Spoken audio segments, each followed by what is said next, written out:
Before we get into the book, as a reminder, this podcast is ad-free. Half of all these podcasts I do are released for free. The other half are for members only. Members are what make this podcast possible.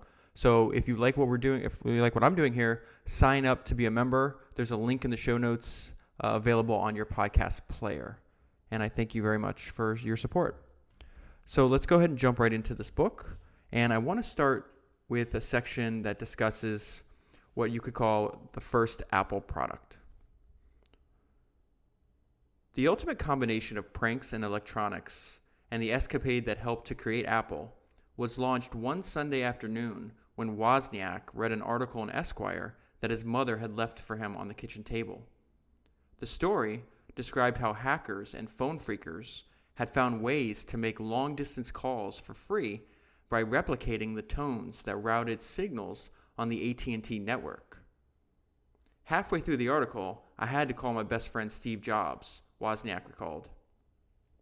A hero of the piece was John Draper, a hacker known as Captain Crunch, because he had discovered that the sound emitted by the toy whistle that came with the breakfast cereal was the same 2600 hertz tone used by the phone network's call routing switches. It could fool the system into allowing a long-distance call to go through without extra charges. The article revealed that the other tones that served to route calls could be found in an issue of the Bell System Technical Journal, which AT&T immediately began asking libraries to pull from their shelves. Woz picked me up a few minutes later, and we went to the library at the Stanford Linear Accelerator Center to see if we could find it, Jobs recounted. I remember that we were furiously digging through the stacks, and it was Woz who finally found the journal with all the frequencies. It was like, holy shit, and we opened it up, and there it was. We kept saying to ourselves, it's real, holy shit, it's real. It was all laid out, the tones and the frequencies. No one had ever created a digital version of a blue box. The blue box is the device that phone phreakers use to make these calls for free. No one had ever created a digital version of the blue box, but Woz was made for the challenge.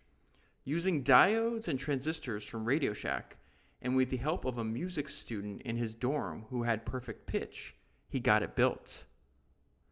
They attempted to call Wozniak's uncle in Los Angeles, but they got a wrong number. It didn't matter. Their device had worked. Hi, we're calling you for free. We're calling you for free, Wozniak shouted. The person on the other end was confused and annoyed. Jobs chimed in. We're calling from California, with a blue box. This probably baffled the man even more, since he was also in California. It was then that they reached an important milestone, one that would establish a pattern in their partnership. Jobs came up with the idea that the blue box could be more than merely a hobby. They could build and sell them. I got together the rest of the components, like the casing and power supply and keypads, and figured out how we could price it, Jobs said, foreshadowing roles he would play when they founded Apple. The finished product was about the size of 2 decks of playing cards. The parts cost about $40, and Jobs decided they should sell it for $150. They took the device to the college dorms and gave demonstrations by attaching it to a phone and a speaker. While the potential customers watched, they would call the Ritz in London or a dial-a-joke service in Australia. We made 100 or so blue boxes and sold almost all of them, Jobs recalled. The fun doesn't last, though. This is a really interesting story. It's about a robbery that's about to happen. The fun and profits came to an end at Sunnyvale Pizza Parlor. Jobs and Wozniak were about to drive to Berkeley with a blue box they had just finished making. Jobs needed money and was eager to sell, so he pitched the device to some guys at the next table. They were interested, so Jobs went to a phone booth and demonstrated it with a call to Chicago. The prospects said that they had to go to their car for money. So we walk over to the car, Woz and me, and I've got the blue box in my hand. And the guy gets in, reaches under the seat, and he pulls out a gun, Jobs recounted. He had never been that close to a gun, and he was terrified. So he's pointing the gun right at my stomach, and he says, "Hand it over, brother." My mind raced. There was the car door here, and I thought maybe I could slam it onto his legs and we could run. But there was this high probability that he would shoot me. So I slowly handed it to him, very carefully. It was a weird sort of robbery. The guy who took the blue box actually gave Jobs a phone number and said he would try to pay for it if it worked. When Jobs later called the number, the guy said he couldn't figure out how to use it. So Jobs, in his felicitous way, convinced the guy to meet him and Wozniak at a public place. But they ended up deciding not to have another encounter with the gunman, even on the off chance that they could get their $150. The partnership paved the way for what would be a bigger adventure together. If it hadn't been for the blue boxes, there wouldn't have been an Apple, Jobs later reflected. I'm 100% sure of that. Woz and I learned how to work together, and we gained the confidence that we could solve technical problems and actually put something into production. They had created a device with a little circuit board that could control billions of dollars worth of infrastructure. You cannot believe how much confidence that gave us. Woz came to the same conclusion. It was probably a bad idea selling them, but it gave us a taste of what we could do with my engineering skills and his vision. The Blue Box adventure established a template for a partnership that would soon be born. Wozniak would be the gentle wizard coming up with a neat invention that he would have been happy to just give away, and Jobs would figure out how to make it user-friendly, put it together in a package, market it, and make a few bucks. So I think that's a good introduction into this book.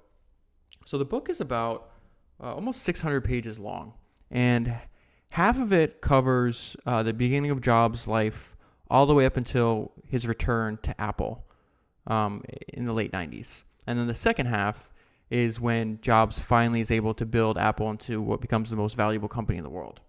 So obviously, this book takes 10, 15 hours to read. I'm not going to read the whole thing, but I am going to pick out a couple things I found interesting and things that I think you'll find interesting and you can learn from as well. I'm going to go in chronological order of the book, but I am going to interject some random sentences and paragraphs having to do with Jobs' personality, which I was most fascinated by. And the book has all kinds of these little short stories or even just a comment or two about Steve Jobs, the person. So the first one, I want to skip ahead a little bit.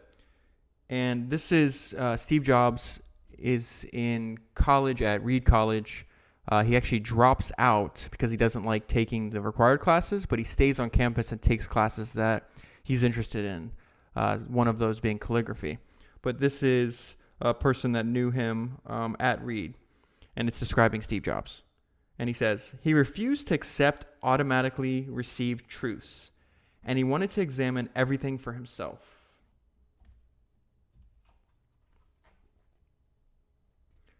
Here's another part of Steve Jobs' personality that comes later in the book.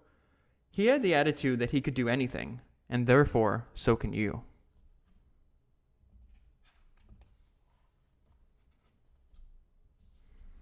So let's skip ahead a little bit, and I want to talk about Apple's first sale and how that came to be. So Wozniak had built a small computer. Jobs realizes that they could sell it. There's a lot of interest. So this part is called Apple's first sale. His name was Paul Terrell, and in 1975, he had opened a computer store, which he dubbed the Byte Shop. Now, a year later, he had 3 stores and visions of building a national chain. Jobs was thrilled to give him a private demo. "Take a look at this," he said. "You're going to like what you see." Terrell was impressed enough to hand Jobs and Woz his card. "Keep in touch," he said. "I'm keeping in touch," Jobs announced the next day when he walked barefoot into the Byte Shop. He made the sale. Terrell agreed to order 50 computers, but there was a condition. He didn't want just 50 printed circuit boards for which customers would then have to buy all the chips and do the assembly. That might appeal to a few hardcore hobbyists, but not to most customers. Instead, he wanted the boards to be fully assembled. For that, he was willing to pay about $500 a piece, cash on delivery.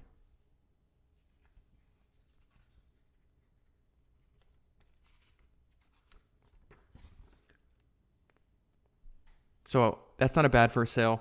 I included that in here because it leads Jobs into a realization that he keeps with him his entire life. And that's his desire for end-to-end integration. As Jobs walked the floor of the Personal Computer Festival, he came to the realization that Paul Terrell of the Byte Shop had been right. Personal computers should come in a complete package. The next Apple, he decided, needed to have a great case, a built-in keyboard, and be integrated end-to-end, from the power supply to the software. My vision was to create the first fully packaged computer, he recalled. We were no longer aiming for the handful of hobbyists who liked to assemble their own computers, who knew how to buy transformers and keyboards. For every one of them, there were 1,000 people who would want the machine to be ready to run.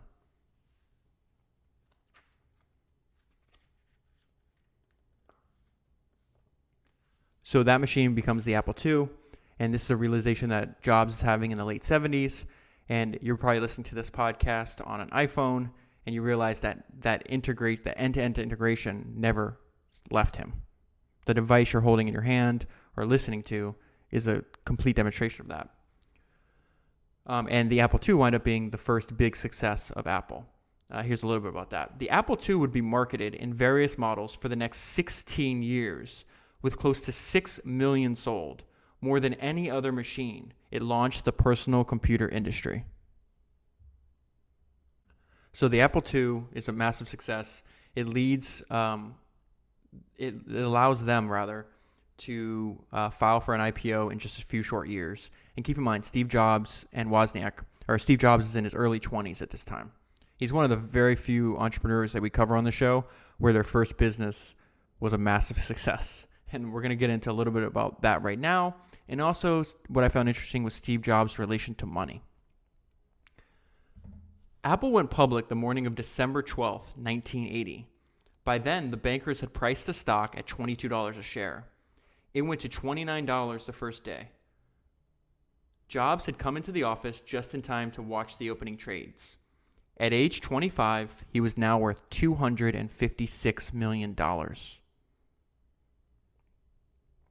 Before and after he was rich, and indeed throughout a life that included being both broke and a billionaire, Steve Jobs' attitude towards wealth was complex. He was an anti-materialistic hippie who capitalized on the invention of a friend who wanted to give them away for free. And he was a Zen devotee who made a pilgrimage to India and then decided that his calling was to create a business. And yet somehow these attitudes seemed to weave together rather than conflict. He had a great love for some material objects, especially those that were finely designed and crafted, such as Porsche and Mercedes cars, Henkel's knives and Braun appliances, BMW motorcycles, and Ansel and Adam prints, Bang & Olufsen audio equipment. Yet the house he lived in, no matter how rich he became, tended not to be ostentatious and were furnished so simply that they would have put a shaker to a shame.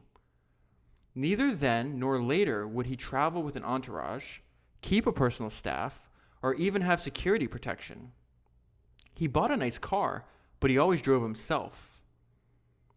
When Markula, this is one of the first venture capitalists, or the first person to put money inside of Apple, when Markula asked Jobs to join him in buying a Lear jet, he declined, though he eventually would demand of Apple a Gulfstream to use. So that was after he came back to Apple about 20 years later from where we are in the story. Like his father, he could be flinty when bargaining with suppliers, but he didn't allow a craving for profits to take a precedence over his passion for building great products. 30 years after Apple went public, he reflected on what it was like to come into money so suddenly. And this is Steve Jobs' direct quote right here. "I never worried about money. I grew up in a middle-class family, so I never thought I would starve. And I learned at Atari," he worked the night shift as an engineer at Atari before he started Apple. "And I learned at Atari that I could be an okay engineer, so I always knew that I could get by. I was voluntarily poor when I was in college in India, and I lived a pretty simple life even when I was working. So I went from fairly poor, which was wonderful because I didn't have to worry about money, to being incredibly rich when I also didn't have to worry about money. I watched people at Apple who made a lot of money and felt they had to live differently. Some of them bought a Rolls Royce and various houses, each with a house manager and then someone to manage the house managers. Their wives got plastic surgery and turned into these bizarre people. This was not how I wanted to live my life. It's crazy. I made a promise to myself that I'm not going to let this money ruin my life.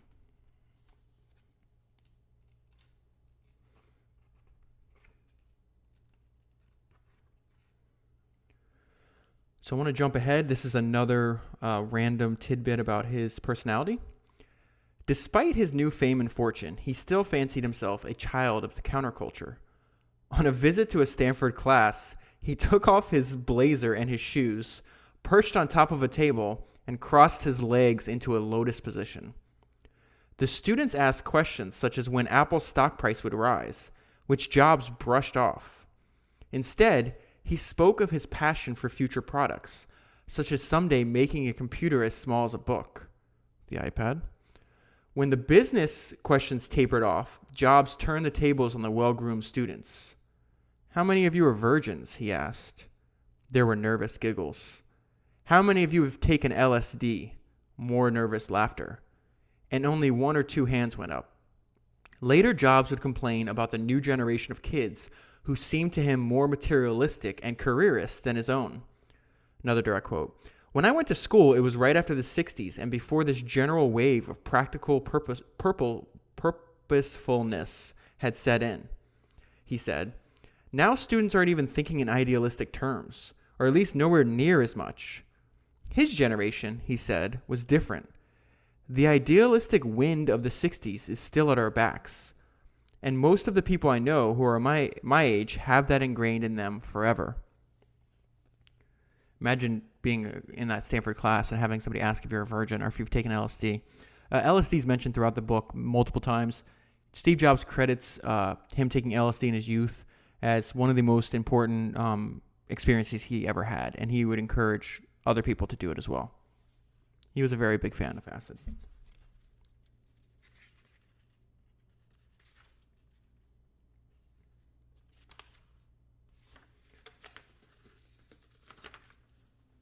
Okay, so I want to talk to you about something that you may be familiar with, and there's even an entire chapter in the book named after it. Steve Jobs had something people would call as the reality distortion field, and so this part is just a description of what that means. This is a quote from somebody who used to work with him. "Steve has a reality distortion field. In his presence, reality is malleable. He can convince anyone of practically anything. It wears off when he's not around, but it makes it hard to have realistic schedules." Tribble, the guy that named it, recalled that he adopted the phrase from an episode of Star Trek in which the aliens created their own new world through sheer mental force. He meant the phrase to be a compliment as well as a caution. It was dangerous to get caught in Steve's distortion field, but it was what led him to actually being able to change reality. So there's a lot of paradoxes of Steve Jobs, and that's one of them right there. There was little that could shield you from the force. Amazingly, the reality's distortion force seemed to be effective even if you were acutely aware of it. We would often discuss potential techniques for grounding it, but after a while, most of us gave in, accepting it as a force of nature. And after reading and studying his life a little bit, I think it's just the fact that he was extremely charismatic when he wanted to be. He was also really prickly, there's a lot of examples of that in the book. But being extremely charismatic and an extremely good salesman would be a good description of what the reality distortion field actually is. So the most interesting parts of this book, in addition to learning about Steve Jobs' personality and how he built businesses, was he had a lot of thoughts on product design. And as a fan of the products that Apple creates, I want to include some of those sections in here. So we'll touch on them a few times throughout the show or this podcast. But this is the first one. And this is Steve Jobs on product design. He repeatedly emphasized that Apple's products would be clean and simple. We will make them bright and pure and honest about being high-tech, rather than a heavy industrial look of black, black, black, black, like Sony, he preached. So that's our approach. Very simple. And we're really shooting for museum of modern art quality. The way we're running the company, the product design, the advertising, it all comes down to this. Let's make it simple. Really simple. Apple's design mantra would remain one that was featured on its first brochure. Simplicity is the ultimate sophistication. And that quote is widely credited to Leonardo da Vinci. So, again, this is not meant to be a summary of the book. This is meant to just share the parts that I found interesting, the parts that stick out, the parts I highlighted and reread. It's also to encourage you to go read the book, especially if you're interested in Steve Jobs' life. It's very well worth your time. So with that said, I'm going to skip ahead. He's got in addition to these theories on product design, he's got a lot of theories in here about management and building businesses and a lot of thoughts around talent. And some of this, he catches, his legacy catches a lot of flack for because he was, at his core, ruthlessly obsessed with product quality. And as such, he wouldn't mind hurting people's feelings if he felt it would make the product better.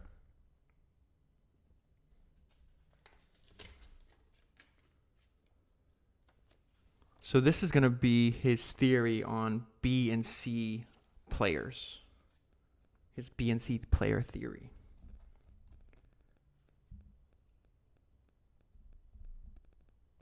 So he's still in his 20s at this point. He still has not been kicked out of Apple for the first time. Instead of seeking ways to curtail Jobs' authority, Scully gave him more. Scully's the guy that Jobs famously recruited from Pepsi by asking him if he actually wanted to change the world or just sell sugar water for the rest of his life. And Scully's the person that actually forces him out later and causes Jobs to leave Apple.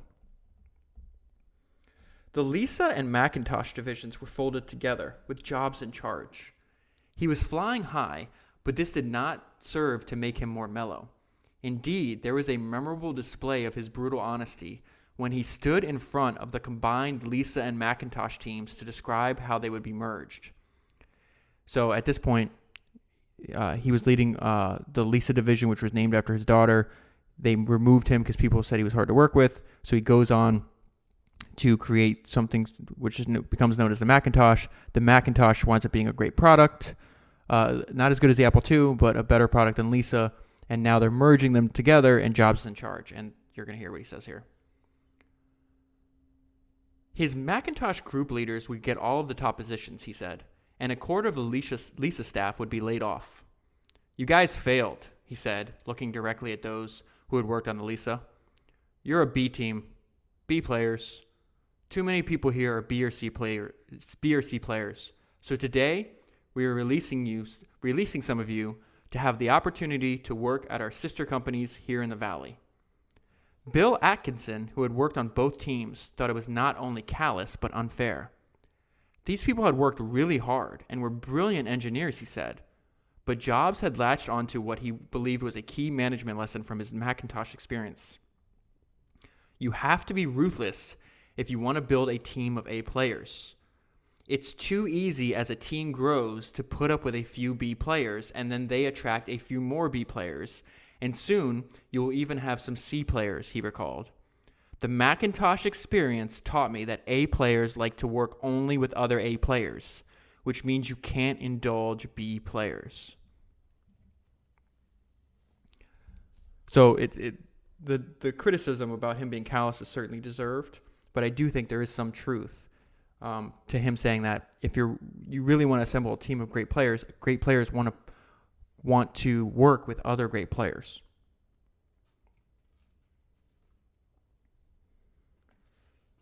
So at this point, Steve Jobs, we're going to skip ahead a little bit. Steve Jobs is almost 30 years old. He's actually 30. And he's about to be kicked out of the company. And then he has to go found another company. But he gave this really interesting interview about, because he always considered himself an artist, not a business person. That's why he always put like the quality of the product ahead of profits. He thought The better the product, the profit to come later. And he had some interesting thoughts. He gives this interview to Playboy, and I want to read part of it. This is him talking. It's rare that you see an artist in his 30s or 40s able to really contribute something amazing, Jobs said wistfully to the writer David Sheff, who published a long and intimate interview in Playboy the month he turned 30. Of course, there are some people who are innately curious, forever little kids in the awe of life, but they're rare. The interview touched on many subjects, but Jobs' most poignant ruminations were about growing old and facing the future. And this is the reason I included this. So now these are direct, this is Steve Jobs talking. Your thoughts construct patterns like scaffolding in your mind. You are really etching chemical patterns. In most cases, people get stuck in those patterns, just like grooves in a record, and they never get out of them. I'll always stay connected with Apple.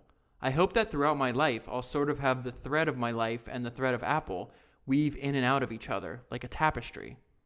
There may be a few years when I'm not there, but I'll always come back. If you want to live your life in a creative way as an artist, you have to not look back too much. You have to be willing to take whatever you've done and whoever you were and throw them away.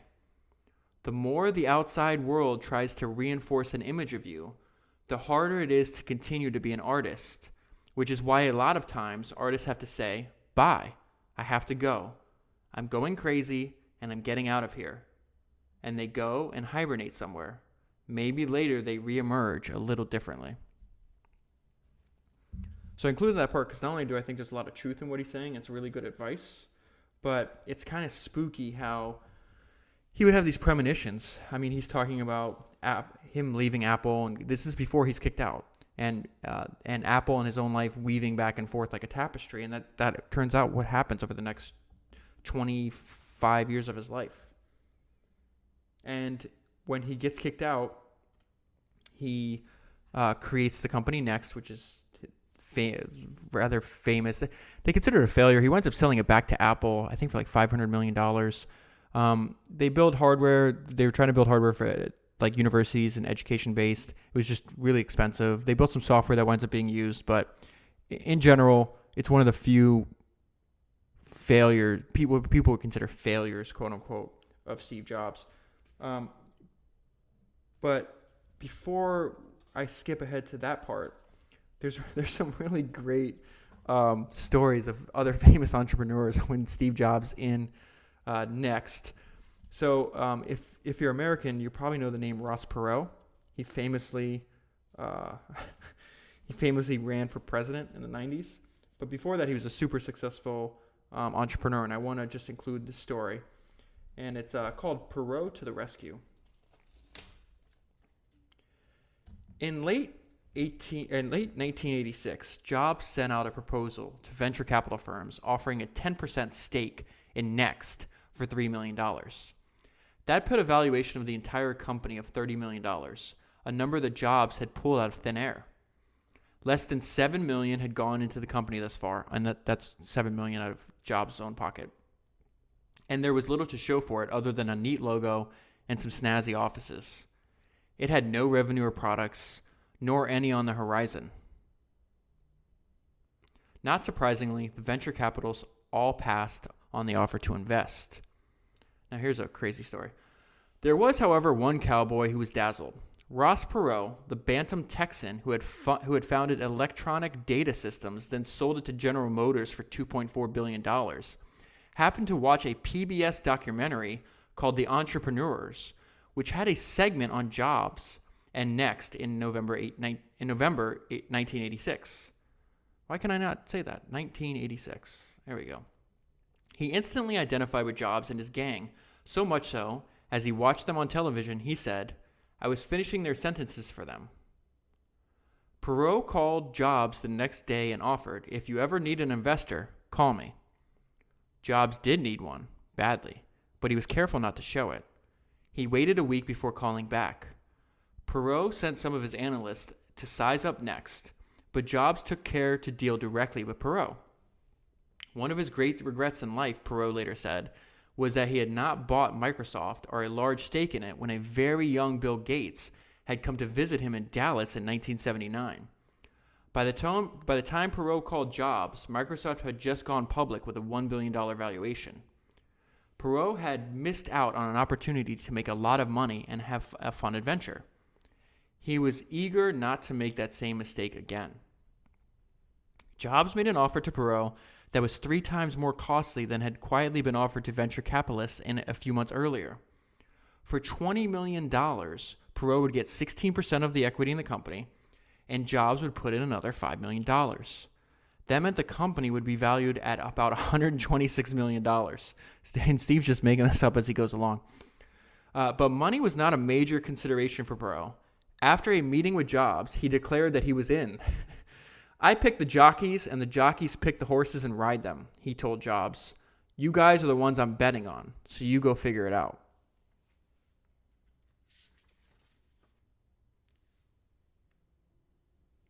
Perot winds up being really helpful to Jobs and introducing him to other people to invest and hosting meetings for customers, and he just winds up being really important. It's really interesting how just that all happened because he happened to see a PBS documentary on Steve Jobs. So somebody else we're going to cover on future podcasts being Bill Gates, of course, since we're doing a podcast on some of the world's greatest entrepreneurs in history. You definitely have to pick Bill Gates up there. But there's a ton of interesting stories because Bill and Steve know each other, from the time they're both in their 20s starting out in technology all the way up until Steve Jobs' death. But I do want to read this little quick story about, it's a great Bill Gates story when Steve Jobs was at Next. Bill Gates was not a soulmate. Jobs had convinced him to produce software applications for the Macintosh, which had turned out to be hugely profitable for Microsoft. But Gates was one person who was resistant to Jobs' reality distortion field, and as a result, he decided not to create software tailored for the Next platform. Gates went to California to get periodic demonstrations, but each time he came away unimpressed. The Macintosh was truly unique, but I personally don't understand what is so unique about Steve's new computer, he told Fortune. Part of the problem was that the rival titans Part of the problem was that the rival titans were unable to be deferential to each other. When Gates made his first visit to Next Palo Alto headquarters in the summer of 1987, Jobs kept him waiting for a half hour in the lobby, even though Gates could see through the glass walls that Jobs was walking around having casual conversations. I had gone down to Next, and I had the Odwalla, the most expensive carrot juice, and I'd never even seen tech offices so lavish, Gates recalled, shaking his head with just a hint of a smile. And Steve comes a half hour late to the meeting. Jobs' sales pitch, according to Gates, was simple. We did the Mac together, Jobs said. How did that work out for you? Very well.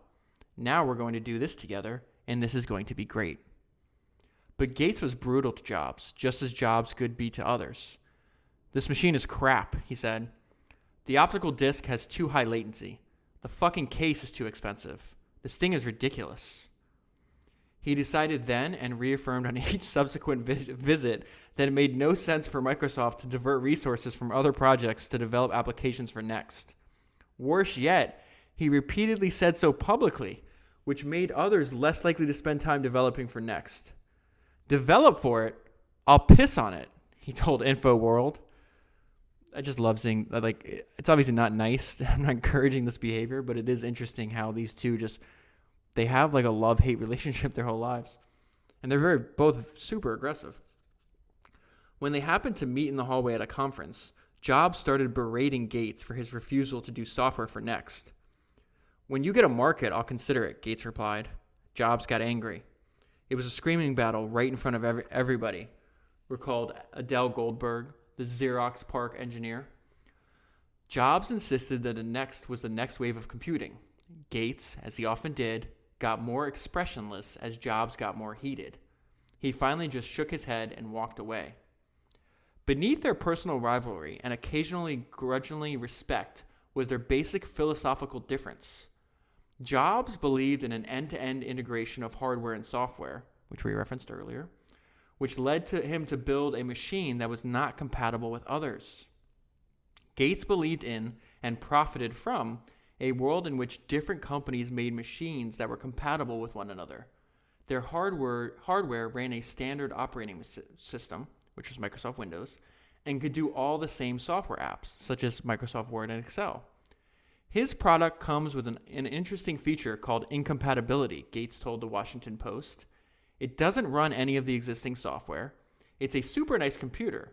I don't think if I went out to design an incompatible computer, I would have done as well as he did. It's kind of like a backhanded compliment. At a forum in Cambridge, Massachusetts in 1989, Jobs and Gates appeared sequentially, laying out their competing worldviews.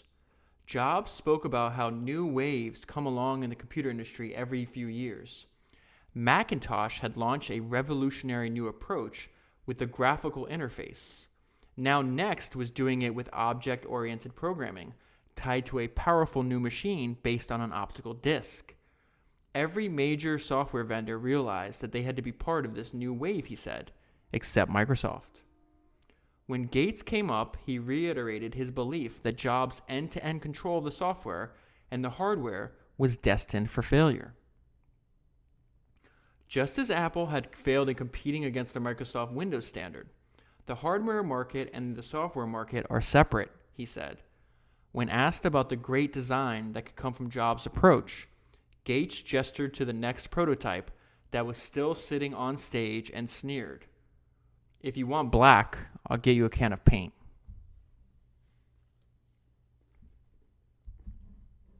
Interesting enough, though, they wind up doing business together later when Steve Jobs goes back to Apple, something that saved Apple because they were hemorrhaging money.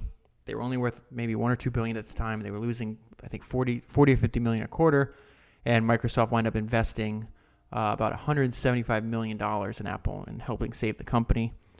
And Gates actually went and visited Jobs right before he died too. So they had a very complex and complicated relationship. And there's a lot of anecdotes that are interesting. If you read the book, you'll see.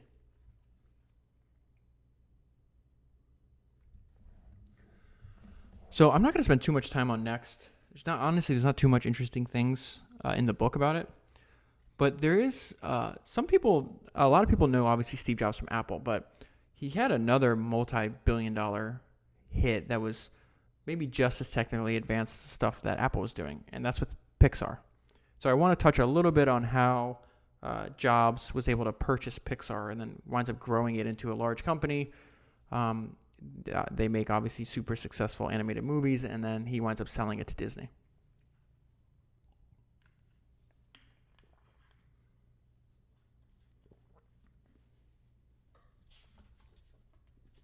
This is just a short anecdote on how he winds up getting Pixar. I wanted to buy it because I was really into computer graphics, Jobs had called. I realized that they were way ahead of others in combining art and technology, which is what I've always been interested in. He offered to pay Lucas, this is George Lucas of the Star Wars fame, who actually is the person that owns Pixar at the time. He offered to pay Lucas $5 million plus invest another $5 million to capitalize the division as a standalone company. That was far less than Lucas had been asking, but the timing was right. They decided to negotiate a deal. The chief financial officer, this is really funny. So there's some background because I don't think it's mentioned in this anecdote, but the reason Lucas is willing to sell the company, because he's already had a huge hit with Star Wars, he's going through a really bitter divorce and he needs money. So that's how Jobs is able to get Pixar for essentially $10 million. This is really funny, though, because there's a lot of people that work with Jobs or in other companies that really don't like him. The chief financial officer at Lucasfilm found Jobs arrogant and prickly.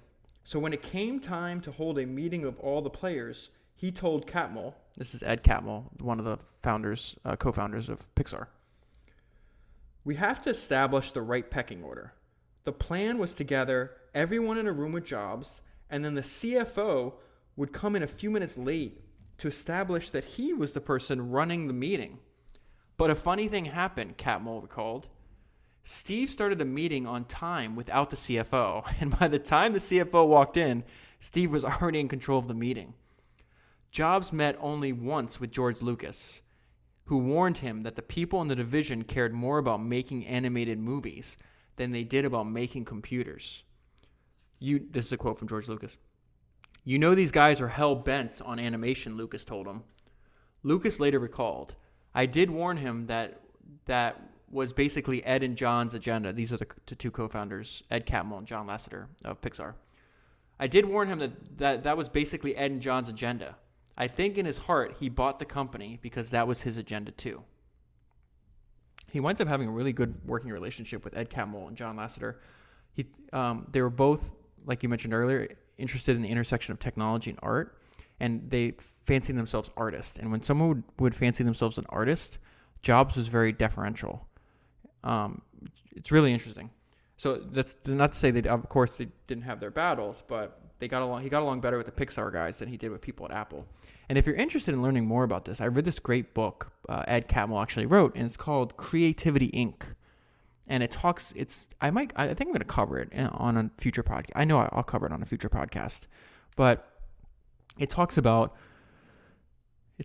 the creation of Pixar and it just this. He goes into the entire book is basically how Pixar came to be and how their entire process of how do you build a business that's both profitable but is centered around extremely creative people, which is very different than if you're just, say, manufacturing like a widget or whatever the case may be.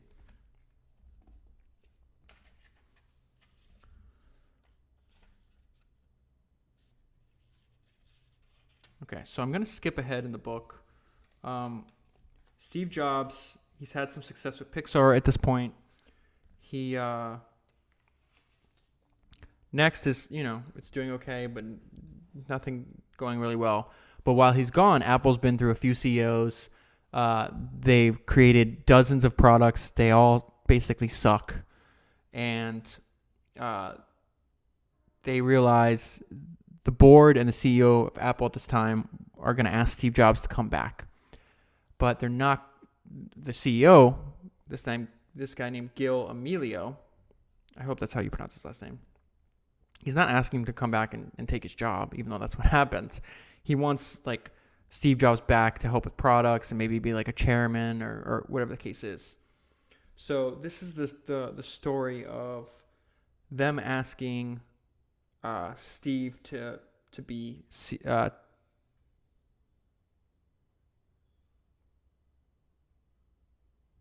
this is the story of what happens after the fact. Sorry, I just had to make sure this is the right part. And this was asking Steve to be Apple CEO. He's come back. He's been helping try to fix the problems with Apple, but he doesn't really have any real power. He just has power. He's basically taking himself. But the board's sick of Emilio. They want to fire him. And this is the backstory. Sorry, I hope that wasn't confusing to you. At an executive session of the board in June, with Emilio out of the room, Woodward, this is the chairman at the time, described to current directors how he calculated their odds. If we stay with Gil as CEO, they haven't fired him yet. If we stay with Gil as CEO, I think there's only a 10% chance we will avoid bankruptcy. So Apple is doing really bad. He said, if we fire him and convince Steve to come take over, we have a 60% chance of surviving. If we fire Gil and don't get Steve back and have to search for a new CEO, then we have a 40% chance of surviving. The board gave him authority to ask Jobs to return. Willard and his wife flew to London, where they were planning to watch the Wimbledon tennis matches. He saw some of the tennis during the day, but spent his evenings in his suite at the inn on the park calling back people in America, where it was daytime. By the end of his stay, his telephone bill was $2,000. First, he called Jobs. The board was going to fire Emilio, he said, and it wanted Jobs to come back as CEO. Jobs had been aggressive in deriding Emilio and pushing his own ideas about where to take Apple. But suddenly, when offered the cup, he became coy. "I will help," he replied. "As CEO?" Willard asked. Jobs said no. So I just want to interject there just to give you some background so it's not confusing. Emilio was the one that recruits Jobs to come back and help Apple because he was a little, what the book calls like naive, thinking that anybody could manage Jobs. And Jobs is basically plotting the entire time because he thought Emilio was a bozo. So he's plotting the entire time to get rid of him. And there's some other stuff, like Wozniak makes a comment later on, like once Steve met Gil had no shot. It's basically their opinion. So let's go back to the story. As CEO, Willard asked. Jobs said no. Willard pushed hard for him to become at least the acting CEO. Again, Jobs demurred. "I will be an advisor," he said.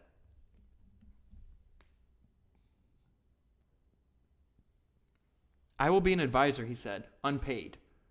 He also agreed to become a board member. That was something he had yearned for, but declined to be the board chairman. "That's all I can give now," he said. After rumors began circulating, he emailed a memo to Pixar employees assuring them that he was not abandoning them. "I got a call from Apple's board of directors 3 weeks ago asking me to return as their CEO," he wrote. "I declined. They then asked me to become chairman, and I again declined. So don't worry, the crazy rumors are just that. I have no plans to leave Pixar. You're stuck with me." Why did Jobs not seize the reins? Why was he reluctant to grab the job that for 2 decades he had seemed to desire? When I asked him, this is what he said. Now, this is Steve Jobs talking directly. We had just taken Pixar public, and I was happy being CEO there. I never knew of anyone who served as CEO of 2 public companies, even temporarily, and I wasn't even sure it was legal. I didn't know what I wanted to do. I was enjoying spending more time with my family. I was torn. I knew Apple was a mess, so I wondered, do I want to give up this nice lifestyle that I have? What are all the Pixar shareholders going to think? I talked to people I respected. I finally called Andy Grove at about 8 one Saturday morning, too early. I gave him the pros and the cons, and in the middle he stopped me and said, "Steve, I don't give a shit about Apple." I was stunned. It was then I realized that I do give a shit about Apple. I started it, and it is a good thing to have in the world. That was when I decided to go back on a temporary basis to help them hire a CEO.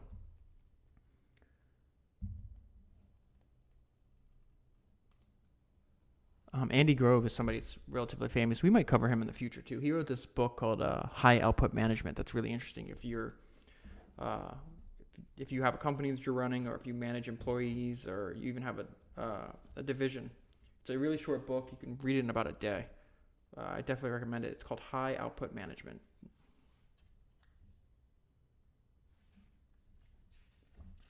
So I want to skip ahead.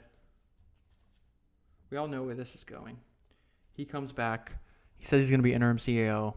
That doesn't last long. He runs things with an iron fist, as he always has. And he starts taking over, and probably the greatest single corporate turnaround in history, going from a company that was on the verge of insolvency to the most valuable company in the world is what happens. So we're going to touch on a lot of stuff like that, a lot of like what he's doing with that. But there's some anecdotes. So obviously Jobs had a lot of health issues, and I want to talk about some of that real quick. The problems Jobs faced was that running 2 companies was brutal. Looking back on it, he traced his health problems back to those days. It was rough. This is now him talking directly. It was rough, really rough. The worst time of my life. I had a young family. I had Pixar. I would go to work at 7 a.m. and I'd get back at 9 at night, and the kids would be in bed. And I couldn't speak. I literally couldn't. I was so exhausted. I couldn't speak to Laureen. This is his wife. All I could do was watch a half hour of TV and vegetate. It got close to killing me. I was driving up to Pixar and down to Apple in a black Porsche convertible, and I started getting kidney stones.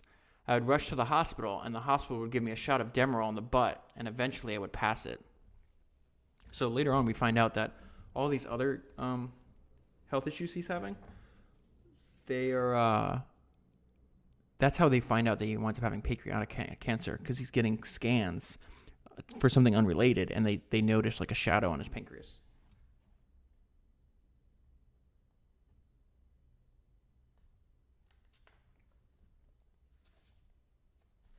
This is just going to be a quick part on some of what he identified. This is a famous story, so you might have heard it before. But here's Steve talking. He goes, Apple had a dozen versions of the Macintosh, each with a different confusing number, ranging from 1400 to 9600. I had people explaining this to me for 3 weeks, Jobs said. I couldn't figure it out. He finally began asking simple questions like, which one do I tell my friends to buy? So he hates that Apple went away from his desire for simplicity. And this is where he starts trying to get them back on track. After a few weeks, Jobs had enough. Stop, he shouted at one big product strategy session. This is crazy. He grabbed a magic marker, went to a whiteboard, and drew a horizontal and a vertical line, making a 4-squared chart. Here's what we need, he continued. Atop the 2 columns, he wrote consumer and pro. He labeled the 2 rows desktop and portable. Their job, he said, was to make 4 great products, one for each quadrant. The room was in dumb silence, Schiller recalled. The most visible decision he made was to kill, once and for all, the Newton, the personal digital assistant with the almost no-good handwriting recognition system. He later described his thinking. If Apple had been in a less precarious situation, I would have drilled down myself to figure out how to make it work. This was an early, PDA. I didn't trust the people running it. My gut was that there was some really good technology, but it was fucked up by mismanagement.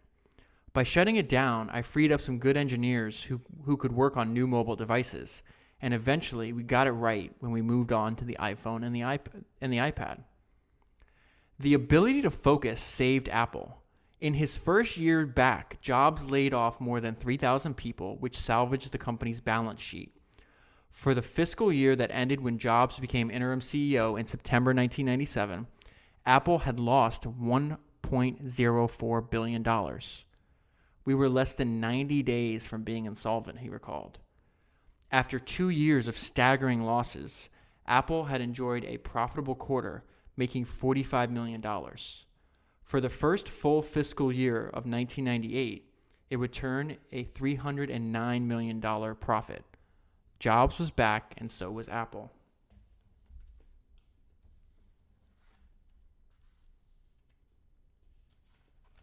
So I'm going to skip ahead a little bit, and this is another one of Jobs' theories on management and people, and you're going to hear some echoes of his earlier time.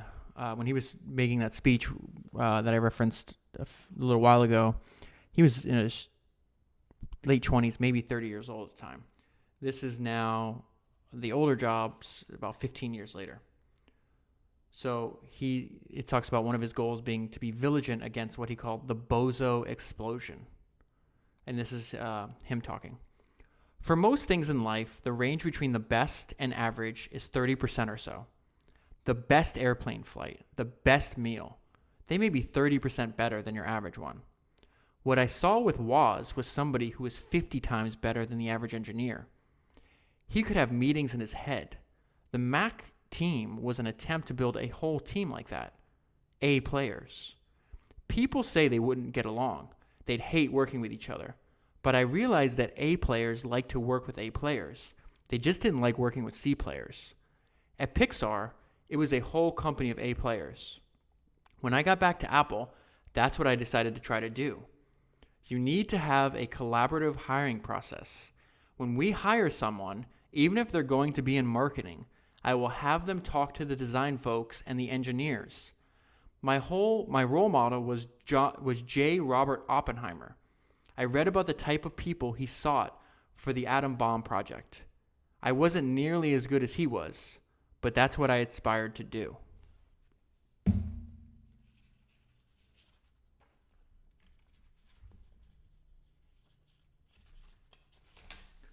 This is also interesting. I referenced earlier how he always thought of himself as an artist, and he really, for as much as people can see, like didn't care about money. He had more money from the time he was in his 20s than he'd ever be able to spend. And this one's called Turning Down $400 Million. Ed Woolard, his mentor on the Apple board, pressed Jobs for more than 2 years to drop the interim in front of his CEO title. Not only was Jobs refusing to commit himself, but he was baffling everybody by taking only $1 a year in pay and no stock options.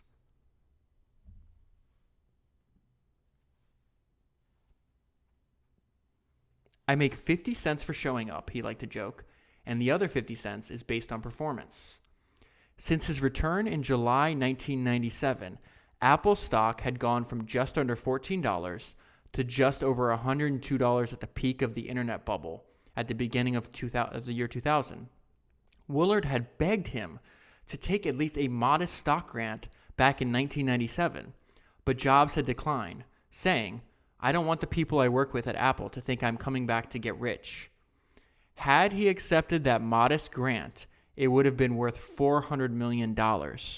Instead, he made $2.50 during that period.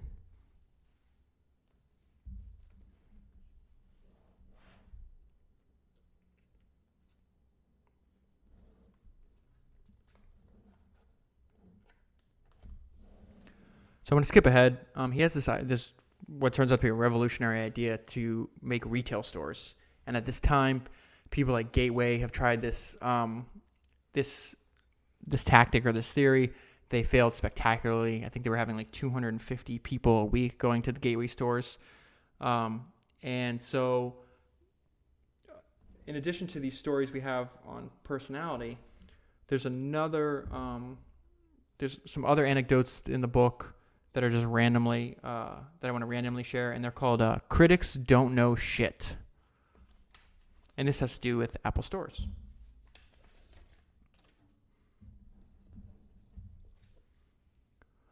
Most outside experts disagreed. They're disagreeing with opening an Apple store. Maybe it's time Steve Jobs maybe it's time Steve Jobs stopped thinking quite so differently, Business Week wrote in a story headlined, "Sorry, Steve, here's why Apple stores won't work." Apple's former chief financial officer, John Graziano, was quoted as saying, "Apple's problem is it still believes the way to grow is serving caviar in a world that seems pretty content with cheese and crackers." And the retail consultant David Goldstein declared, "I give them 2 years before they're turning out the lights on a very painful and expensive mistake."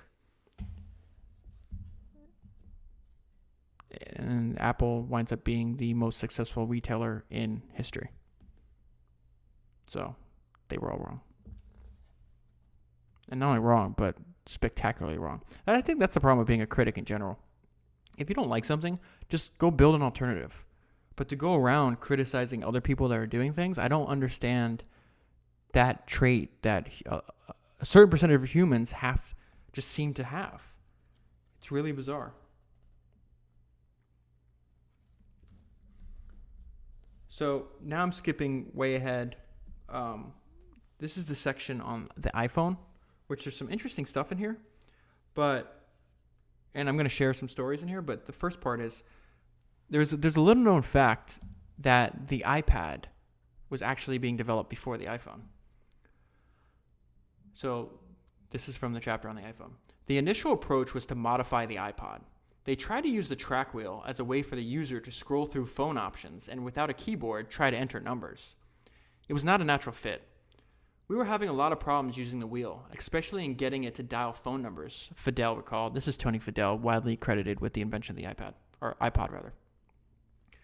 It was cumbersome. It was fine for scrolling through an address book, but horrible at inputting anything. The team kept trying to convince themselves that users would mainly be calling people who were already in their address book, but they knew that it wouldn't really work. At the time, there was a second project underway at Apple, a secret effort to build a tablet computer. In 2005, these narratives intersected, and the ideas for the tablet flowed into the planning for the phone. In other words, the idea for the iPad actually came before and helped to shape the birth of the iPhone. The next few anecdotes or parts of the book that I want to talk to you about has to go with product design and Steve Jobs just having this intuition. A couple of members of the team argued for having a keyboard as well, given the popularity of the BlackBerry, but Jobs vetoed this idea. A physical keyboard would take away space from the screen, and it would not be as flexible and as adaptable as a touchscreen keyboard. A hardware keyboard seems like an easy solution, but it's constraining, he said. Think of all the innovations we'd be able to adapt if we did the keyboard on screen with software. Let's bet on it, and then we'll find a way to make it work. The result was a device that displays a numerical pad when you want to dial a phone number, a typewriter keyboard when you want to write, and whatever buttons you might need for each particular activity.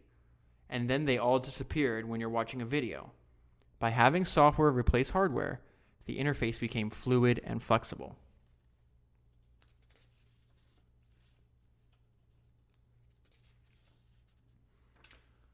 So this next story just made me smile. It's called Gorilla Glass, and there's just some funny stuff in here. Jobs became infatuated with different materials the way he did with certain foods. When he went back to Apple in 1997 and started work on the iMac, he had embraced what could be done with translucent and colored plastic. The next phase was metal. He and Ivy replaced the curvy plastic PowerBook with the sleek titanium PowerBook G4. So the G3 had curvy plastic, and the G4 has sleek titanium. And then they redesigned 2 years later in aluminum, as if just to demonstrate how much they like different metals. Then they did an iMac and an iPod Nano in anodized aluminum, which meant that the metal had to be put in both in an acid bath and electrified so that its surface oxidized. Jobs was told it could not be done in the quantities they needed, so he had a factory built in China to handle it. Ivy went there during the SARS epidemic to oversee the process. I stayed for 3 months in a dormitory to work out the process, he recalled. Ruby and others said it would be impossible, but I wanted to do it because Steve and I felt that anodized aluminum had real integrity to it. Next was glass. After we did metal, I looked at Joni and said that we had to master glass. Those are Jobs' words. For the Apple stores, they had created huge window panes and glass stairs. For the iPhone, the original plan was for it to have a plastic screen like the iPod. But Jobs decided it would feel so much more elegant and substantive if the screens were glass. So he set about finding glass that would be strong and resistant to scratches. This is the part that made me chuckle. The natural place to look was Asia, where the glass for the stores was being made. But Jobs' friend, John Brown, who was on the board of Corning Glass in upstate New York, told him that he should talk to that company's young and dynamic CEO, Wendell Weeks. So he dialed the main Corning switchboard number and asked to be put through to Weeks. He got an assistant who offered to pass along the message. "No, I'm Steve Jobs," he replied. "Put me through." The assistant refused. Jobs called Brown and complained that he had been subjected to, quote, typical East Coast bullshit. When Weeks heard that, he called the main Apple switchboard and asked to speak to Jobs. He was told to put his request in writing and send it by fax. When Jobs was told what happened, he took a liking to Weeks and invited him to Cupertino. Jobs described the type of glass Apple wanted for the iPhone, and Weeks told him that Corning had developed a chemical exchange process in the 1960s that led to what they dubbed Gorilla Glass. This is the glass that's going to wind up being used on the iPhone. It was incredibly strong, but they had never found a market, so Corning quit making it. Jobs said he doubted it was good enough, and he started explaining to Weeks how glass was made. This amused Weeks, who of course knew more than Jobs about that topic. "Can you shut up," Weeks interjected, "and let me teach you some science?" Jobs was taken aback and fell silent. Weeks went to the whiteboard and gave a tutorial on the chemistry, which involved an ion exchange process that produced a compression layer on the surface of the glass. This turned Jobs around, and he said he wanted as much Gorilla Glass as Corning could make within 6 months. We don't have that capacity, Weeks replied. None of our plants make that glass now.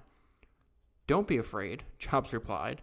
This stunned Weeks, who was good-humored and confident, but not used to Jobs' reality distortion field.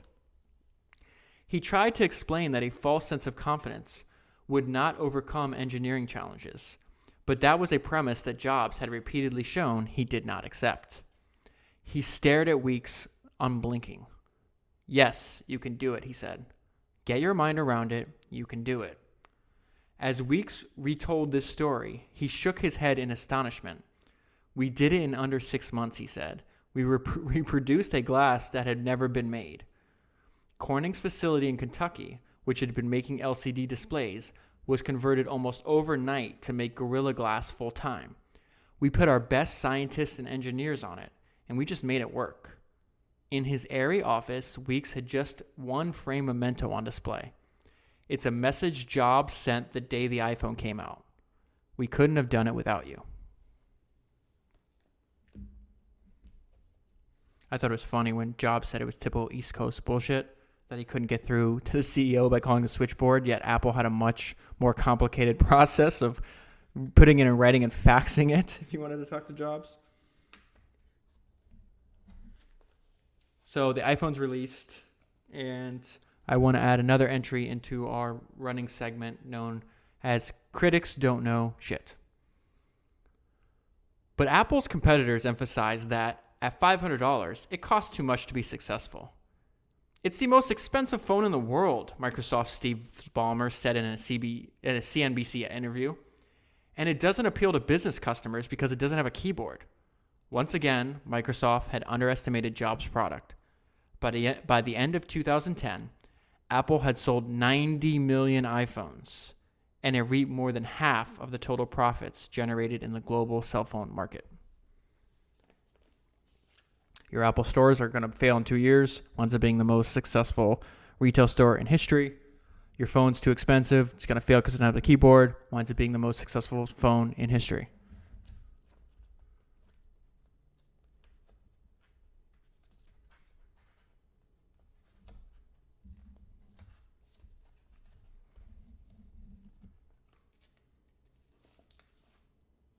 So now I'm going to jump ahead. The iPhone's a success. Jobs' return is a success. And I just really like this part. Steve Jobs' insights about the globalization of youth, large part due to the internet. He was on, he just give you a little background. He was in Turkey, and he was a history professor, was giving his family a tour. And that's where this idea comes from. This is Steve Jobs talking. I had a real revelation. We were all in robes, and they had made some Turkish coffee for us. The professor explained how the coffee was made very different from anywhere else, and I realized, so fucking what? Which kids even in Turkey gave a shit about Turkish coffee? All day I had looked at young people in Istanbul. They were all drinking what every other kid in the world drinks, and they were all wearing clothes that looked like they were brought up at the Gap. And they were all using cell phones. They were like kids everywhere else. It hit me that, for young people, the whole world was the same now. When we're making products, there is no such thing as a Turkish phone or a music player that young people in Turkey would want that's different from one young people elsewhere would want. We're just one world now.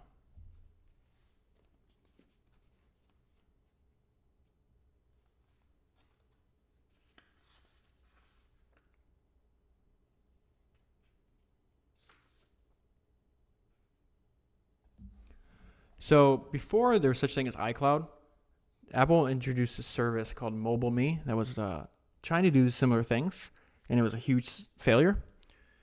And I want to, as much as I can, I want to turn to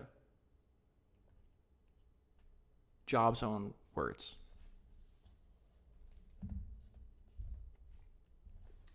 And in this case, it's his words on his thinking behind iCloud. We need to be the company that manages your relationship with the cloud, streams your music and videos from the cloud, stores your pictures and information, and maybe even your medical data. Apple was the first to have this insight about your computer becoming a digital hub.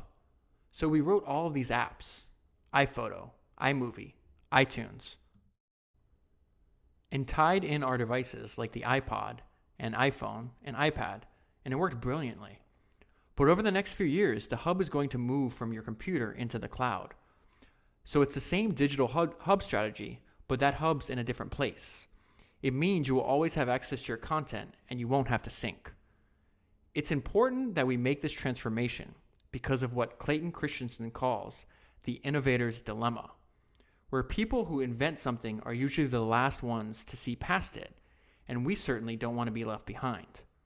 I'm going to take mobile me and make it free, and we're going to make syncing content simple. We are building a server farm in North Carolina. We can provide all the syncing you need, and that way we can lock in the customer. I would recommend reading Clayton Christensen's book called The Innovator's Dilemma. It's really good. It expounds on that theory that Jobs was talking about.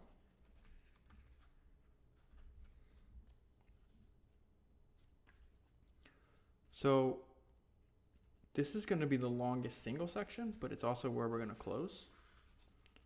So it's going to take me a few minutes to read because it's a lot. So something I left out a lot of parts of the book. I didn't touch on Jobs as his interaction with his family, his complicated relationship with his daughter, his complicated relationships with women before he was married and even while he was married. And then I didn't really touch on his battle with cancer, which they go into a lot of detail in the book. I wanted to focus on Steve Jobs as the product designer and the entrepreneur, but there is a lot of good information in the book that I'd recommend going and reading. And like this book does take a while to read, but Isaacson does a really good job. It's very easy to approach and to read. It's not difficult or dense by any means. So I want to talk about Steve Jobs' legacy. And a large part of this is going to be in his own words as well. And I'll let you know when we get there. His quest for perfection led to his compulsion for Apple to have end-to-end control of every product that it made. He got hives, or worse, when contemplating great Apple software running on another company's crappy hardware. And he likewise was allergic to the thought of unapproved apps or content polluting the perfection of an Apple device. This ability to integrate hardware and software and content into one unified system enabled him to impose simplicity. The astronomer Johannes Kepler declared that nature loves simplicity and unity. So did Steve Jobs.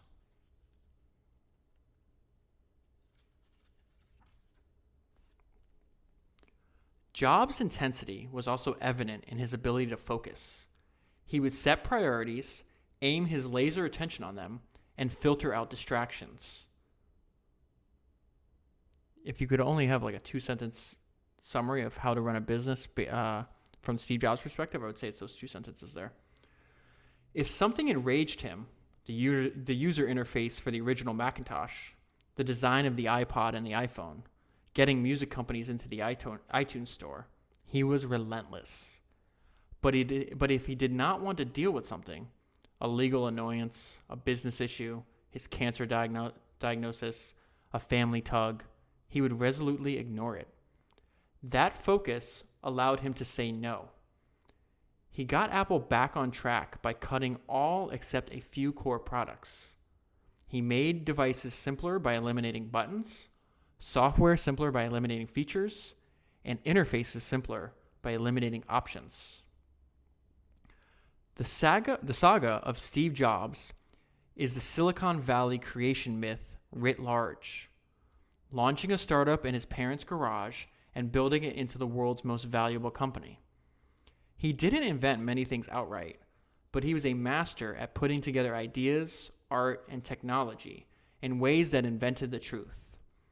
He designed the Mac after appreciating the power of graphical interfaces in a way that Xerox was unable to do. And he created the iPod after grasping the joy of having 1,000 songs in your pocket in a way that Sony, which had all the assets and heritage, could never accomplish.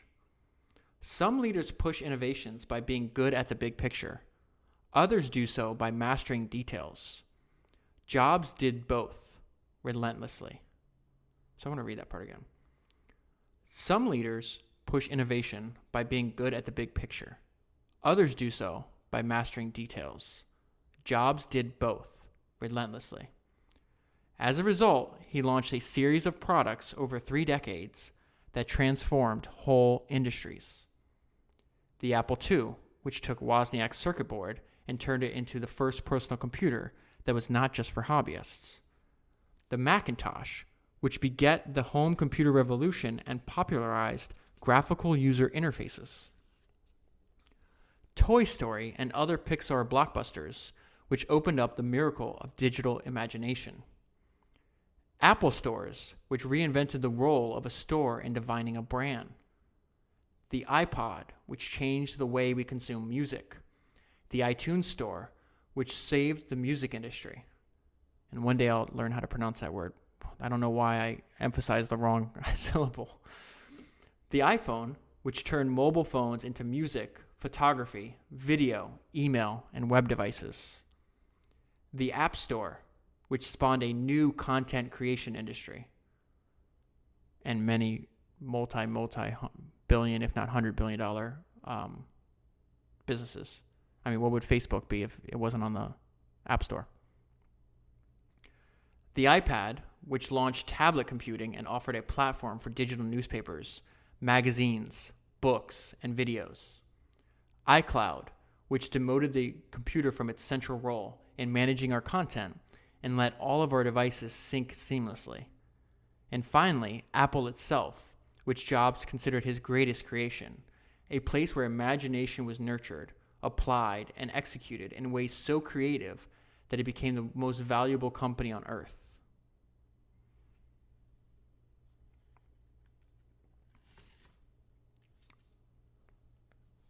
Biographers are supposed to have the last word, but this is a biography of Steve Jobs. Even though he did not impose his legendary desire for control on this project, I suspect that I would not be conveying the right feel for him, the way he asserted himself in any situation, if I just shuffled him onto history's stage without letting him have some last words. Over the course of our conversations, there were many times when he reflected on what he had hoped his legacy would be. Here are those thoughts in his own words. My passion has been to build an enduring company where people were motivated to make great products. Everything else was secondary. Sure, it was great to make a profit because that was what allowed you to make great products. But the products, not the profits, were the motivation. Scully flipped these priorities to where the goal was to make money. It's a subtle difference, but it ends up meaning everything. The people you hire, who gets promoted, what you discuss in meetings. Some people say, give the customer what they want, but that's not my approach. Our job is to figure out what they're going to want before they do. I think Henry Ford once said, if I'd asked customers what they wanted, they would have told me a faster horse. People don't know what they want until you show it to them. That's why I never rely on market research. Our task is to read things that are not yet on the page. Edwin Land of Polaroid talked about the intersection of the humanities and science. I like that intersection. There's something magical about that place. There are a lot of people innovating, and that's not the main distinction of my career. The reason Apple resonates with people is that there's a deep current of humanity in our innovation. I think great artists and great engineers are similar in that they both have a desire to express themselves. In fact, some of the best people working on the original Mac were poets and musicians on the side. In the 70s, computers became a way for people to express their creativity. Great artists like Leonardo da Vinci and Michelangelo were also great at science. Michelangelo knew a lot about how to quarry stone, not just how to be a sculptor. People pay us to integrate things for them because they don't have the time to think about this stuff 24/7. If you have an extreme passion for producing great products, it pushes you to be integrated, to connect your hardware and your software and your content management. You want to break new ground, so you have to do it yourself. If you want to allow your products to be open to other hardware or other software, you have to give up some of your vision. At different times in the past, there were companies that exemplified Silicon Valley. It was Hewlett-Packard for a long time. Then in the semiconductor era, it was Fairchild and Intel. I think that it is Apple, and I think that it was Apple for a while and then faded. And then today, I think it's Apple and Google, and a little more so Apple. I think Apple has stood the test of time. It's been around for a while, but it's still at the cutting edge of what's going on. It's easy to throw stones at Microsoft. They've clearly fallen from their dominance. They've become mostly irrelevant. And yet I appreciate what they did and how hard it was. They were very good at the business side of things. They were never as ambitious product-wise as they should have been. Bill likes to portray himself as a man of the product, but he's really not. He's a business person. Winning business was more important than making great products. He ended up the wealthiest guy around, and if that was his goal, then he achieved it. But it's never been my goal, and I wonder in the end if it was his goal. I admire him for the company he built. It's impressive, and I enjoyed working with him. He's bright and actually has a good sense of humor. But Microsoft never had the humanities and the liberal arts in its DNA. Even when they saw the Mac, they couldn't copy it well. They totally didn't get it. I have my own theory about why decline happens at companies like IBM or Microsoft.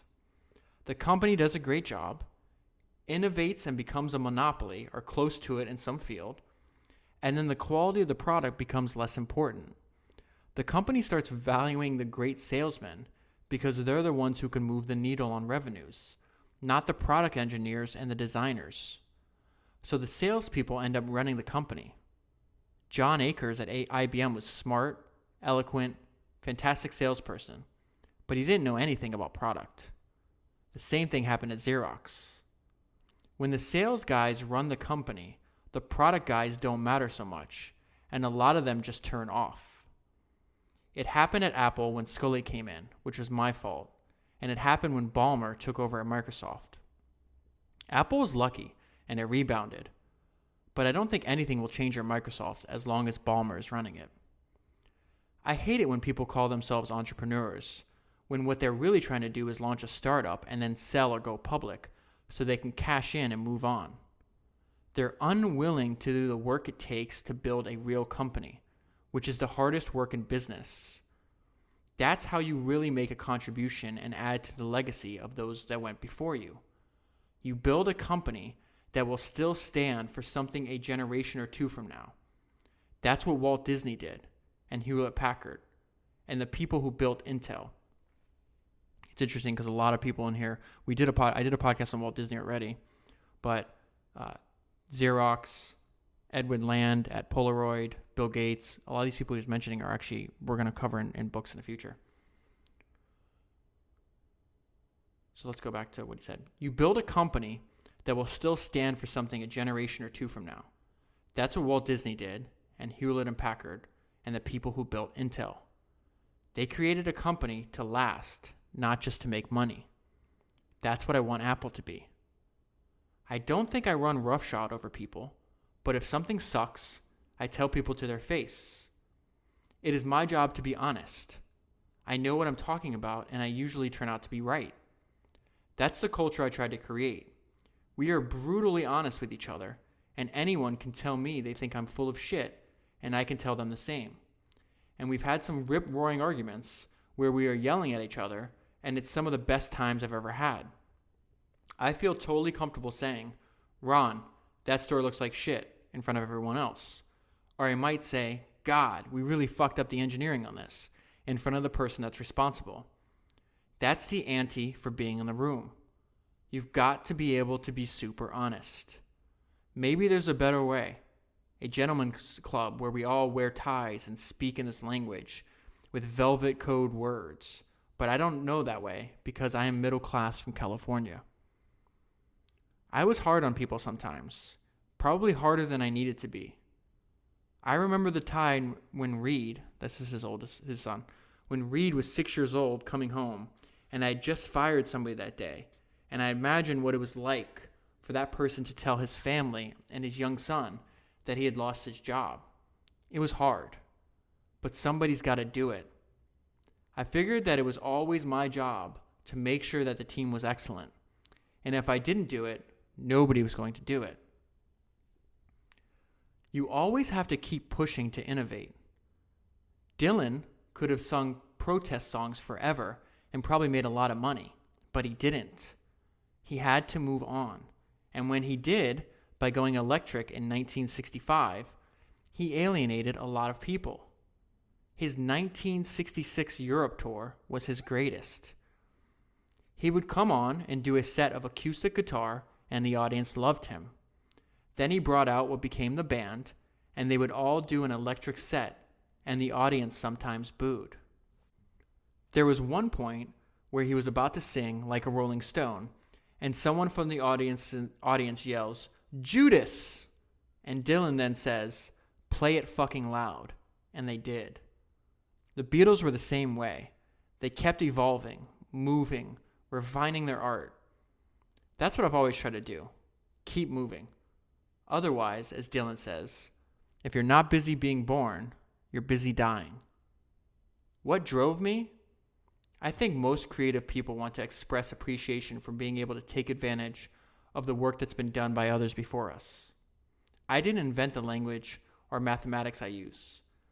I make little of my own food, none of my own clothes. Everything I do depends on another member of our species and the shoulders that we stand on. And a lot of us want to contribute something back to our species and to add something to the flow. It's about trying to express something in the only way that most of us know how, because we can't write Bob Dylan songs or Tom Stoppard plays. We try to use the talents we do have to express our deep feelings, to show our appreciation of all the contributions that came before us, and to add something to that flow. That was what has driven me.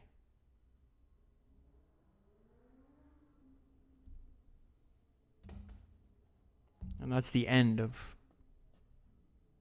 what Steve Jobs thought his legacy would be. And it's also the end of this podcast. I think there's not a better place to leave it than there. So, if you enjoyed this podcast, here are a few ways that you can support the work that I'm doing here.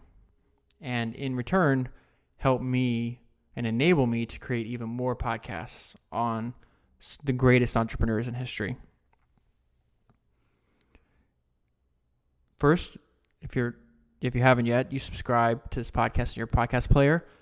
I'm releasing a new podcast every Sunday, and it's the easiest way for you to be alerted to when the new podcasts are released. I plan on doing them early Sunday morning. Sometimes these books, so like this book, it took me a while, like I said, anywhere from like 10 to 15 hours to read. Then you have to outline what you want to talk about, and then I have to record and then publish, so maybe 20 total hours. But some of them are longer. Like we're going to do a book on John D. Rockefeller. That's going to take me a long time. So hopefully I can get it. I release them as early as I can, usually early Sunday morning. That way you can listen to it. Most people don't work on Sundays. Listen to this, hopefully be inspired by the stories you hear, and you're ready to get back to whatever you want to do on Monday, whatever's important to you, business you're creating, whether it's an application or you're an artist, or you're just a person that wants to do something. So that's why I chose to do it on Sundays. So if you enjoy what I'm doing here and you want to encourage me to continue to keep going and support this podcast, I need a favor. I have to ask you a favor. I need you to leave a 5-star review for this podcast on iTunes. And as a thank you for taking the time to leave a review, I will buy the book Steve Jobs by Walter Isaacson for the first 10 people that leave a review and mention this specific episode. So in your review, you mention what you liked about this episode. You take a screenshot of the review and you text it to me. You can text the podcast, not only text me the review, but if you have any other feedback or you just want to talk or have direct communication with me, since podcasts are consumed on mobile, I figured texting was the best way. So that you can text me at 305-809-8899. 305-809-8899. So the first 10 people that leave a review mentioning the Steve Jobs episode and its 5-star review, I will return the favor and buy the book so you can read it. It's a really, really good book. I've sent it to a few friends.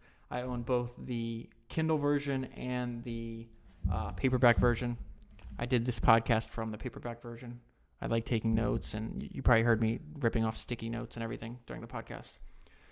Another way you could support, and the most important actually way to support, I understand most podcasts support themselves through ads. I want to try to avoid doing that if all possible.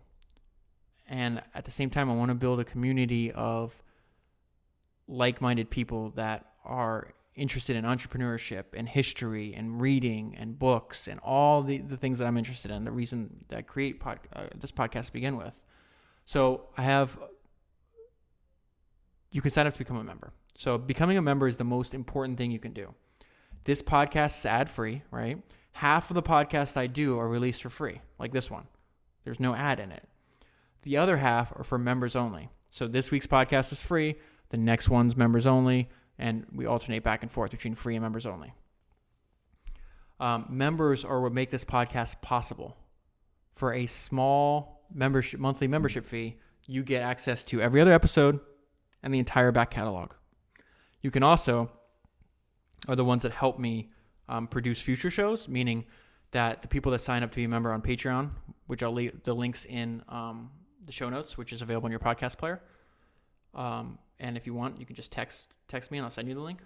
But the people on Patreon, the Patreon subscribers, are able to suggest, hey, what if you do this book or this person, and it helps like steer the direction of the show. So it's extremely important. If you want to support ad-free and independent podcasts like this one, the best way to do is to sign up to become a member. You sign up once, you never think about it again. It's really convenient. You have access to, members-only episodes that other people are not going to hear. The only people who are going to hear that are the members. And the third thing, subscribe to my email list. I leave a link directly for that in the show notes as well. So I send an email out. I only send emails when I release an episode. So I'll send you an email for every episode with lessons I learned from that entrepreneur, some favorite quotes from the book, some of them that don't make it in the podcast, and other kind of behind the scenes info. And it's more like a personal letter coming from me. And it's just an easy way to communicate. There's already over 8,000 or 9,000 people on the list already. So please join. It is a good way. In addition to texting me, you can also, the people on the email list also constantly send me emails, and I read and respond to everyone. And I think this is where I'm going to end it. I do want to thank, before I close, I'm extremely grateful that you've listened this far, that you decided to click on this podcast, that you wanted to listen to it. I hope you found it worth your time, and I hope you come back for more. Every week, we're going to be talking about another historically great entrepreneur. I have lists of probably 40 to 50 that I want to cover, and they're always going to be centered around some kind of biography, so we have a lot of in-depth research to pull from. And I kind of like going through this at the same time because I'm by no means an authority on this. I'm learning about these things at the same time you are. So, and I hope this is the podcast where I listen to some of the other podcasts, and again, I've only done a few episodes where, like, I'm trying to let my personality shine through as much as possible. So when you listen to a podcast, you have the reason I love this medium more than almost any other medium, I would say more than any other medium, is because it's very intimate. And the more you listen to podcasts, the more you get to know that person. And hopefully that's what's happening here when you're listening to my podcast. And I'll continue to infuse more and more of my personality in there. And I like the connection. I like the direct one-to-one connection. So I want it to feel like I'm talking directly to you, because I am talking directly to you. With that, I've taken up enough of your time. Thank you very much for listening. If you enjoyed, become a member, rate and review, and share with your friends if you can. And I will talk to you next week.